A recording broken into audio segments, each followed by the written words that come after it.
Hello, তোমাদের একটা common প্রশ্ন আছে যে আমার বাচ্চারা হিসু পটি কোথায় করে। আজকে এক বোন আমাকে কমেন্ট করেছে, দিদি প্লিজ তুমি জানিও আমার বাড়িতেও এরকম 11খানা না 9খানা কটা বাচ্চা আছে, তা ওনারও ভাড়া বাড়ি, বলে এটা নিয়ে খুব সমস্যায় আছি, প্লিজ দিদি তুমি আমাকে এটার একটু উত্তর দিও। এই দেখো, এইখানেতে আমি এরকম থলে পেতে রেখে দিই। এইটা হচ্ছে আমার ওয়াশরুম। এইখানে এইভাবে থলে পেতে দিই। ওদের প্রথম থেকেই আমি থলেতে অভ্যাস করেছি। ওরা এই থলের গন্ধ শুনে এইখানেতেই ওরা হিসু পটি করে।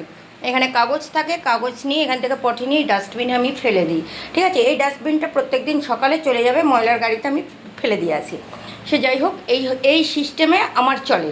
এবার এই থলেগুলোকে নিয়ে দেখো আমি বাথরুমে কেচে এখানে ঝুলিয়ে দিয়েছি। ফিনাইল জলে অতি অবশ্যই কাচবো, একটু বেশি করে ফিনাইল দিয়ে কাচলে গ্যাস গন্ধটা কিছুটা কম হবে। দিয়ে এবার বাইরে মেলে দেওয়া হয়। আমি আমার বাচ্চাদের এইভাবেই সিস্টেম করেছি, কারণ আমাদের এই রুমটাতে একটাই ওয়াশরুম আছে। এই ওয়াশরুমটা দেখো এই সিঁড়ি দিয়ে উঠে ওপরে, এরা সব সময় ওপরে উঠে গিয়ে বাথরুমের ভেতর হিসুপটি করতে পারবে না, প্রথম কথা। দ্বিতীয় কথা হচ্ছে এক এক রকমভাবে আমি রুম চেঞ্জ করব, সেখানে বাথরুমের পজিশান কীভাবে থাকবে না থাকবে। তো সেই হেতু আমার এই সিস্টেম করা আছে। বিগত 4-5 বছর ধরে এই সিস্টেমেই আমি চলছি। আর এই থলেগুলো তোমরা রেশন দোকানে পেয়ে যাবে, 25 টাকা করে নেয় পিস। ঠিক আছে, রেশন দোকানে যোগাযোগ করলে ওরা দিয়ে দেবে।